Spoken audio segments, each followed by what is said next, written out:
Naman bilang bahagi ng treat ng KOJC, binisita ng Banateros Brothers SMNA host na si Eric Celis at DDS Vloggers ang rehiyon na mayaman sa kasaysayan at kultura. Ba't di namin napuntahan yan? Yung part na yun, grabe. Alam mo, ang ganda-ganda ng Macau. Kaya lang sayang, isang araw lang kami.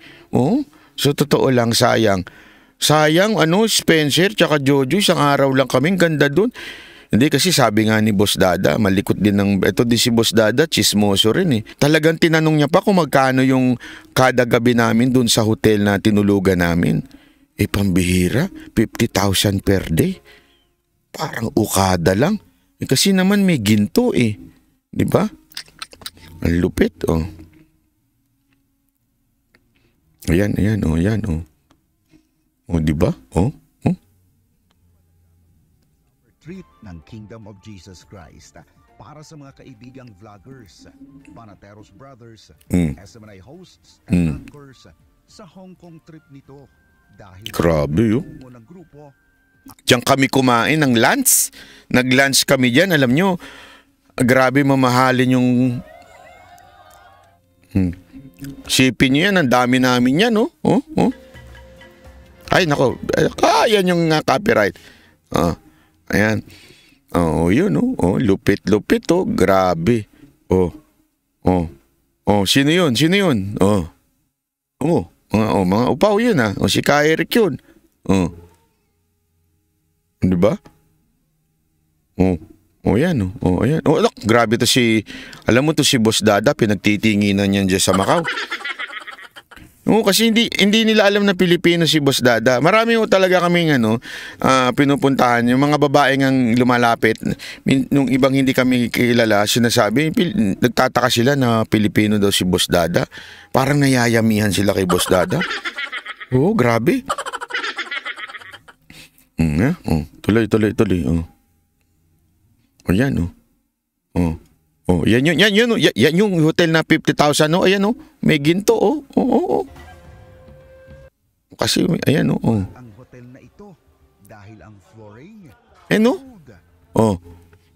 dapat dyan pumunta yung mga loyalista, eh. 1 kilogram gold bar, ang flooring nito. Amazing, diba? Amazing. Pero, heto, isang espesyal. Yan, grabe yan dinner na yan, no? Ng KOJC, sa mga bisita. Yung audio kasi nito, eh. Wait lang. Grabe, sino yun? Pogi, no? Sino naman yan? Pakaway-kaway pa. Anto? Taga ano? Yan. Welcome po sa Macau. Pastor, maraming salamat po. I love you. Wow. Full and great time. Thank you so much, Pastor.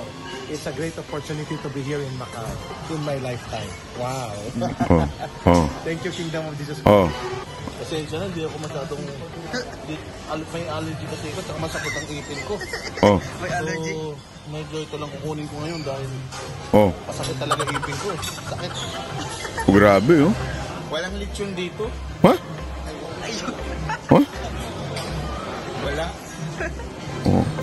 Grabe si Banatbay, Nakita ko yung ulo, talagang, alam mo naman. Diba, sinabi ko na sa inyo, mahilig ako sa ulo. Kaya minsan napapagkamalan tayong joke la dahil sa hilig natin sa ulo. Kaya mga nagtatanong dyan, kung supot pa ako, mahilig nga ako sa ulo, Ayan, Grabe,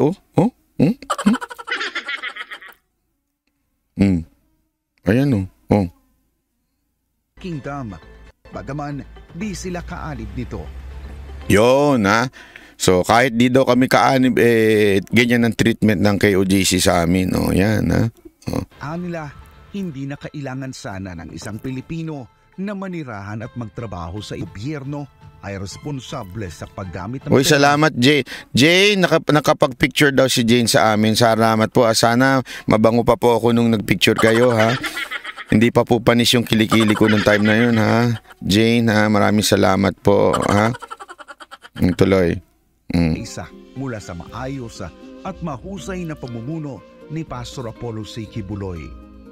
Siguro maganda na kung darating yung panahon na si Pastor Apollo Kibuloy ay mapapawalang sala sa lahat ng mga bintang sa kanya, I think it's about time na yung government natin may pag-usap sa kanya at Dali, popos-pos lang natin kasi madidetect yung yung music. despite the fact na may scarcity in terms of Tandaan niyo yan despite the facts. Anong despite the facts? Despite the facts daw. Pag mga ganyan Englishan, boss dada lang yan. So I think kung aalisin lang natin yung inggit, yung puot sa dibdib at saka yung pride natin, maraming may tutulong si Pastor Apollo Kibuloy, hindi lang sa Kingdom of Jesus Christ. Sayang yung talino ng tao, kailangan magamit ng bansa natin para Yun. at least naman, hindi lang yung mga taga Kingdom of Jesus Christ yung nakakaranas ng ganitong klase ng Alam mo, ganda nung dito paliwanag di Boss Dada na talaga namang kung sana nakakaranas tayo ng pamamahala ng katulad ni Pastor Kibuloy, di sana yung Pilipinas hindi ganito. Yan ang totoo Kasi ang Pilipinas sana maayos. Isipin niyo eto. Ako observant ako Ito, diretsuhan tayo Kung meron man taga KOGC dito, makinig kayo mabuti. Ako observant ako. Bibigyan ko kayo ng a little bit of example on paano ako lumaki sa church. Actually, hindi naman ako lumaki sa church. Nagsimula ako sa church nung high school ako, naimbitahan ako sa youth camp. Etong church na una kong church, di ko na lang sasabihin kung hindi to they preach, they believe in tithes, blah blah blah, pero hindi sila yung hard sell na kasi may iba-ibang church na nagka-hard sell pagdating sa tithes. Sila hindi. Okay? So natuwa ako doon. Yun ang kinalakihan ko. Nagkataon lang, nagkaroon ng problema yung church na yun. And eventually, lumipat ako. Kasi sila, nagkaroon ng problema, nahati yung church. Naguluhan ako. So sabi ko, at saka at the same time, nawala din ako noon. Hindi ako nakapag-church. So anong nangyari, naganap ako ng church. Napunta ako sa isang mayaman na church, somewhere in Alabang. Kasi tumira ako sa San Pedro. Nung nakita ko, medyo hard sell yung paghingi ng tithes. Sabi ko, hindi ko kursunada yung ganito. Oo. So hanggang nauwi ako sa CCF. Doon sa CCF, talagang nung nakita ko yung church building, na-amaze ako. Sabi ko, paano kaya nag-survive ang ganitong church na ganito kaganda? Siguro, matindi ang hingian ng ikapu dito. Alam mo yung ganun yung mind natin di ba? Minsan ganun Sabi ko, siguro matindi. Alam mo, walang hingi ang naganap. Ito, walang biro ito Walang hingi ang naganap dun. Kaya ako natuwa doon sa church na yun, sa CCF. Kaya anong ibig ko sabihin? Ganon din po ako pagdating sa KOJC. Inoobserbahan ko kung paano ba yung tithings nila dito, puwersahan ba, di ba? Ano ba ang paano ba sila? Kasi expected mo naman, which is I believe in tithes. There's nothing wrong for hard sell na church na humihingi ng tithes There's nothing wrong. Kasi tithes is really part. Ayun po ay sinabi ho yan ng Panginoon. Naniniwala ako dyan. Kaya lang yung kultura kasi natin minsan hindi maganda yung pag nanghingi ang dating iba. Especially to the unbelievers. So tinitingnan ko sa kanila. Alam mo, natuwa ako kasi hindi rin hard sell po yung sa KOJC. And yet, they have the money. Sabi ko nga, paano nangyari to? Nagsimula ba sila as mayaman na sila? Ano ba talaga? Until nung nakita ko nga yung history nila at kinuwento mismo ni Pangulong Duterte yung history nila. Okay?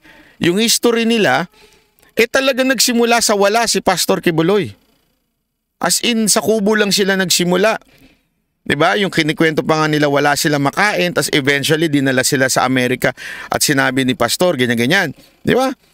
Ayun yung yun yung senaryo. Tapos, nagtataka ako, sabi ko, paano nangyaring yumaman itong KOJC to the point that they can bring people to Hong Kong, to Macau. They can bring their workers to the US, to different places. They have churches in other different places. Alam nyo kung bakit? Because hindi corrupt. As simple as that. Walang biro Kasi tandaan ninyo, in every church may pera naman talaga eh. Yung mga nagtatights, malaki ho yan. Bakit yung iba, parang nananatiling hindi maayos. At ang yumayaman lang yung pinuno. Sa KOJC, hindi ganun. Sa KOJC, talagang may tithes, although meron silang, kasi sinasabi nila, di ba, bakit si pastor, meron niyang, may jet yan, may ganito yan. Ginagamit nila yon for their work. For their workers. Di ba? Yung mga workers man nila, nagbebenta man yung paano ba yun, yung masarap na pagkain. Sorry, nakalimutan ko na kasi hindi na ako makain ng sugar ngayon eh. So, alam mo, ginagamit nila As in, makikita mo, nagkakaroon sila ng expanding from different churches, from different country. Yon, biskotso. Nagigets yung ibig ko sabihin? Ibig ko sabihin, tama yung sinasabi ni Boss Dada dito. Magaling mag-manage si Pastor Kibuloy. Nagagamit niya sa tamang paraan yung tithes na binibigay ng mga tao. Ganon yung KOJC. Kaya marunong mag-handle ng pera si Pastor Kibuloy. Ibinabalik din niya sa taong bayan. Binabalik niya sa mga kanilang congregation yung pera.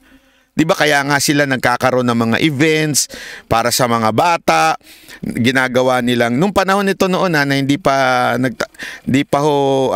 inaakusahan si Pastor Kibuloy. Nakakapag sila ng parang Disneyland doon sa kanilang lugar. Kasi nga hindi ho sila una-una tapat ang mga membro nila sa pagtupad doon sa kanilang tithes. Kasi importante yan Importante ho yan. Yan ho ay utos ng Panginoon, hindi ho utos ni Pastor Kibuloy yan. Utos ng Panginoon yan na dapat sundin ng bawat Christian church. Ang punto lang, may iba na hindi ginagamit ng tama. Okay? Etong KOJC, ginagamit nila para sa members nila. Hindi lang ho yun. Ginagamit din po nila para sa mga hindi nga kami kabahagi ng church Pero bakit nila ginamit sa amin?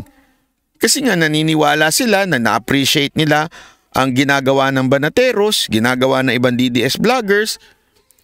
Bilang nag-host din sa SMNI, ipinapakita ho nila yun. Di ba? Sabi, member niya mga jet, galing sa members. Iyon na nga yun. At least ginagamit. Bakit saan ba ginamit yung jet? Ginamit yun para kay Pangulong Duterte. Di ba? Oo.